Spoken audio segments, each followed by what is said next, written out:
في سنة 2021 ظهرت نتيجتي في ثانوية عامة، والنتيجة كانت بالنسبة لي صادمة.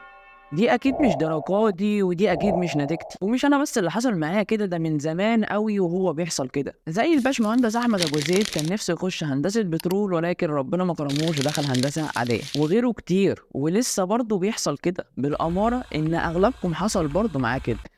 ولكن عارف دلوقتي احنا بنقوله ايه؟ بنقول ان الدنيا لو لفت وتعادل موقف تاني، كنا كلنا هنختار الطريق اللي احنا فيه. عارف ليه؟ عشان ده كان انسب طريق للواحد، وربنا عارف ان الطريق ده فيه خير ليك، سواء في ان انت تنجح فيه او ان هو حتى يعود عليك بعائد مادي كويس. وخليني اقول لك حاجه، لو ما اقتنعتش باللي انا لسه قايله ده، تعرف كم واحد دخل كليه كان نفسه فيها وبعد فتره او بعد ما خلص الكليه اشتغل في مجال تاني اساسا؟ بالظبط كده، كتير قوي، ويعتبر اساسا بيمثلوا اغلبيه عظمى. طيب اقول لك على حاجه تاني، والحاجة دي من تجارب أنا الشخصية. أساسا أنا كنت شايف الكلية اللي أنا نفسي أدخلها بنظرة، ولما دخلتها شفتها بنظرة تانية خالص، مختلفة عن اللي أنا كنت متصورها قبل ما أدخلها. كنت مفكر إن الناس بتشتغل في مستشفى وبتلبس بلطو وسكراب كلهم محترمين، كلهم شاطرين، يعتبر ملايكة، والناس بقى دكاترة والناس مرموقة. ما تلاقيش إن المنظور كده، تلاقي إن هي عادي زي أي شغلانة، فيها الحلو وفيها الوحش، فيها المحترم، فيها حد اللي مش كويس، وفيها الملتزم وفيها اللي مش ملتزم، وفيها اللي شاطر جدا في الشغل، وفيها اللي هو دخل لا يفقه اي شيء ولكن حامل اللقب وبيقف يشتغل معاك ويعتبر زيه زيك. وطلع ان الموضوع ملوش بقى علاقه بالكليه خالص، مش عشان هي كليه زي ما الناس بتقول كليه قمه، فان انت هتخش تلاقي كل الناس اللي فيها قمه وناس محترمه وناس جايبه مجاميع عاليه وداخله عشان هي تستحق الكليه دي. وانا طلع حتى مكان الشغل ليه اولويات معينه، لا عادي. فاللي انا عرفته بعد ما دخلت الكليه ان هي ولا ليها علاقه بالكليه ولا ليها علاقه بمكان الشغل، عشان انت شغال في مستشفى فانت شغال مع ملايكه بس، لا، طلع ليها علاقه بيا انا شخصيا. هل انا حد كويس ولا لا؟ هل انا حد انا حابب اكون ناجح ولا لا؟ هل انا حد شاطر ولا لا؟ هل انا حد محترم ولا لا؟ حد ملتزم ولا لا؟ طلع ان الكليه ما بتضيفلكش اي حاجه غير شهاده بتطلع تشتغل بيها وخلاص، ما بتغيرش فيك اي حاجه. ولكن وانا طلع بتتمنى ان انت تشتغل مع ناس كويسه ولا ناس شاطره ولا اي حاجه، عادي، شغل زي اي شغل، فيه الحلو وفيه الوحش. برضه من ضمن الحاجات دي العائد المادي. العائد المادي ما كانش احسن حاجه، وخصوصا ان انت لسه في الاول وفي بدايه الطريق. في شغلانات كتيره في الاول ممكن تجيب منها فلوس احسن من الشغلانه دي، واللي انا فهمته في الاخر ان هي ما طلعتش ماشيه بالتفكير اللي انا كنت بفكر بيه وانا عيل صغير، وطلعت الصوره من بره حاجه ومن جوه حاجه تانية خالص. اه، وفعلا دي الحقيقة. أغلبكم شايف الكلية من بره، عايز اللقب وخلاص، طمعان في اللقب بتاعها بس يا غلبان، أنت لسه ما تعرفش الكلية دي هتاخد منك إيه عشان تديك اللقب ده. وبرضه من ضمن الحاجات، أنت مش عارف إن الكلية دي مناسبة ولا لأ. ممكن تكون أنت بتختارها عشان الناس بتقولك الكلية دي حلوة، ولكن أنت مش عارف هي مناسبة ليك ولا لأ، مناسبة لشخصيتك ولا لأ، هتتحمل الضغط بتاعها ولا لا برضه. و80 او 90% من اللي بيختار الكليه بيختار الكليه عشان ناس قالت له ان الكليه دي حلوه، او هو شايف ان لو دخل الكليه دي الناس هتحترمه. بس من اكتر الحاجات اللي حسستني الموضوع ده غلط، لما بقعد مع صاحبي اللي في كليه تجاره وبيتكلم عن كليته والمجالات الجميله اللي فيها وازاي بيستفاد منها وازاي المجالات دي ساعدته جدا في شغله، اللي هو ساعات من كتر ما بيحكي حسسني في وقت يا ريتني كنت دخلت تجاره، كان زماني في حته تانيه.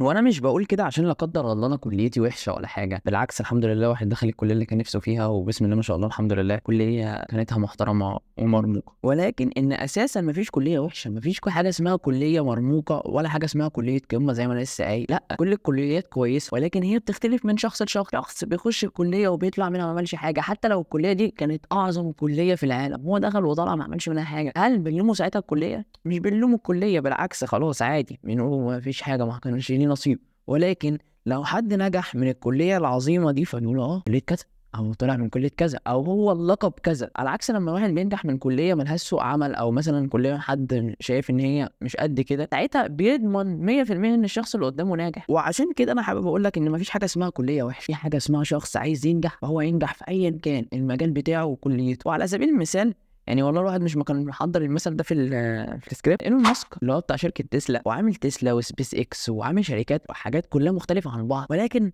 زي ما قلت قبل كده في فيديو عادات هتغير حياتك، بسيب لكم لينك الفيديو ده تحت، ان الشخص ده عرف طريق النجاح، فبقى بيعرف يخش في اي طريق حتى او اي مجال جديد، حتى لو هو مش بتاعه بيعرف ينجح فيه. ليه بقى؟ عشان هو كده كده خلاص مش على طريق النجاح مره واثنين وثلاثه، فبقى عارف السكه. فحتى لو المجال اتغير هو بقى عارف النجاح فين وامتى وازاي وايه متطلباته وامتى يصبر وامتى يشد حيله. فزي ما قلت لك، اللي يخلي الفرق ما بين كليه وكليه الشخص ذات نفسه اللي دخل الكليه دي، الشخص ده عايز ايه من نفسه وعايز يوصل لايه ايه في حياته. وعشان كده صاحبي اللي انا بحبه بتاع كليه تجاره، اللي خلاني ساعتها احس ان انا المفروض مثلا كنت ابقى في تجاره، اللي بيخليني ابص له كده ليه، ان هو شخص ناجح، شخص بياخد كورسات، بيتعلم بجد الماده العلميه اللي هم بيديها له. يمكن انا ما بعملش كده في كليتي، ممكن اخد مثلا ماده معينه بجد ومادتين تانيين اكروتهم، هو لا، المواد كلها بالنسبه له محتواها قيم وبيستفاد منها وبيتعلم منها، وبالعكس بيطور على نفسه ان هو بياخد كورسات بتساعده. فده اللي حسسني ان كليه التجاره جميله، مش عشان كليه التجاره جميله وبرضه مش وحشه، لكن اللي بيفرق من شخص للتاني. طيب يعني انت دلوقتي عايز ايه بعد الكلام ده كله والتنقيل معاك في الفيديو ده كله؟ عايز ايه؟ خليني كده الف لك واقول لك يا صديقي انا عايز منك ايه. عايز اذكرك واقول لك تاني ان مفيش حاجه اسمها كليه وحشه او في حاجه اسمها كليه قمه، بالعكس الاتنين نفس المستوى، ولكن اللي بيخلي اللي بيخش الكليه القمه وينجح مش كليته، اللي بيخليه يخش كليه القمه وينجح مستواه، وان هو عايز يبقى حد كويس والعقليه بتاعته. واللي بيخلي حد يخش كليه مش قد كده ويفشل مش عشان الكليه وحشه ولا هي ما فيهاش فرص عمل، عشان هو ما حاولش يطور من نفسه ويزود خبرته. اللي بينجح في كليه القمه ما تعلقش عليه شماعته عشان هو دخل كليه قمه او كليه كويسه انت شايفها من وجهه نظرك كويسه، واللي بيفشل في كليه وحشه ما تعلقش في فشله ان هو دخل كليه مالهاش سوق عمل، بالعكس الاثنين يعتبر سواسيه. وده اللي عايز تفهمه، ايا كان جالك التنسيق ايه او جالك كليه ايه حبها، بخليك عارف مش انت اللي بتختار كليتك، ده بالعكس التنسيق هو اللي بيختار لك كليتك، ولكن انت اللي بيبقى عندك الميزه ان انت تبقى حد كويس وحد ناجح حتى لو في مجال بعيد عن كليتك. لو انت شخص عندك ميزه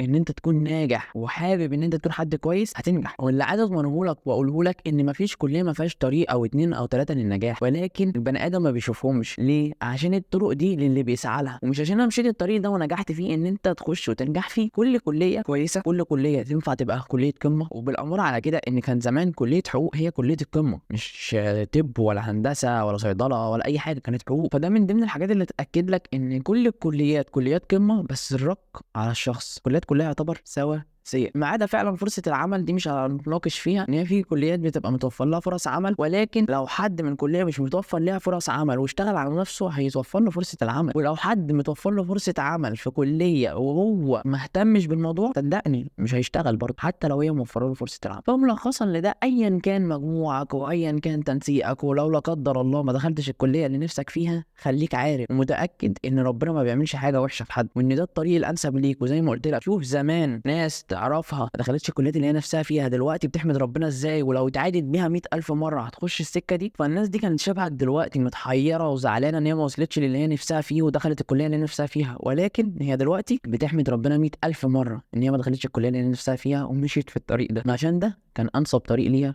وانسب طريق للنجاح. ايا كان نتيجتك اتبسط بيها، وايا كان مجموعك افرح بيه، انت تعبت وده نتيجه تعبك، وحتى لو اقل من نتيجه تعبك ربنا مش هيضيع عليك ده حتى في كليتك، هيقعد لك في الكليه. وان شاء الله اشوفكم على خير باذن الله، وخليكم مبسوطين باللي انتم فيه. صدقني ده الانسب ليك وده الاحسن ليك، وعمر ما ربنا هيوقعك في اختيار وحش. سلام.